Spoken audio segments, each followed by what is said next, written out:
Maharashtra 39 news network. सत्य बातमी, ठाम भूमिका.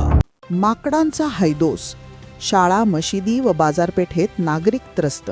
वन विभागाकडे तातडीच्या कारवाईची मागणी. नवापूर तालुक्यातील खांडबारा येथील परिसरात गेल्या काही दिवसांपासून 1 ते 3 माकडांनी अक्षरशः धुमाकूळ घातला असून नागरिक, विद्यार्थी, शिक्षक आणि पालकांमध्ये भीतीचे वातावरण निर्माण झाले आहे.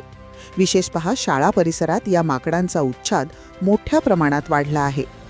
खांडबारा येथील ॲग्री हायस्कूल या शाळेत अध्यापन सुरू असताना ही माकडे वर्गांच्या छतावर जाऊन सतत उड्या मारतात, मोठ्या आवाजात आरडाओरडा करतात.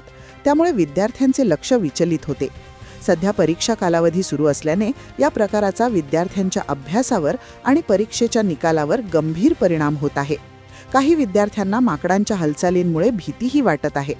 याचबरोबर 2 दिवसांपूर्वी शहरातील मशिदीत नमाज पठणादरम्यानही माकडांचा हैदोस पाहायला मिळाला. मशिदीत आलेल्या काही व्यक्तींना माकडांनी चावा घेतल्याच्या घटना घडल्या आहेत, ज्यामुळे धार्मिक स्थळांवरही असुरक्षिततेची भावना निर्माण झाली आहे. फक्त शाळा आणि मशिदीपुरतेच नव्हे तर बाजारपेठ आणि रहिवाशी भागातही माकडांनी उच्छाद माजवला असून नागरिकांच्या दैनंदिन जीवनावर त्याचा विपरीत परिणाम होत आहे. अचानक हल्ला होण्याची भीती नागरिकांना सतावत आहे. नागरिकांच्या मते यापूर्वी नवापूर शहरातही अशाच प्रकारचा माकडांचा त्रास झाला होता आणि आता ही समस्या खांडबारा परिसरात वाढत चालली आहे. त्यामुळे वनविभागाने तात्काळ कठोर पावले उचलून या माकडांचा बंदोबस्त करावा अशी जोरदार मागणी होत आहे.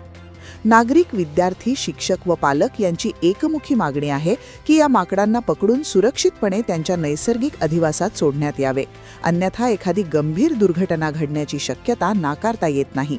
वनविभागाने त्वरित कारवाई करून नागरिकांना दिलासा द्यावा अशी सर्वत्र अपेक्षा व्यक्त होत आहे. महाराष्ट्र 39 न्यूज नेटवर्कसाठी जावेद खाटीक, खांडबारा.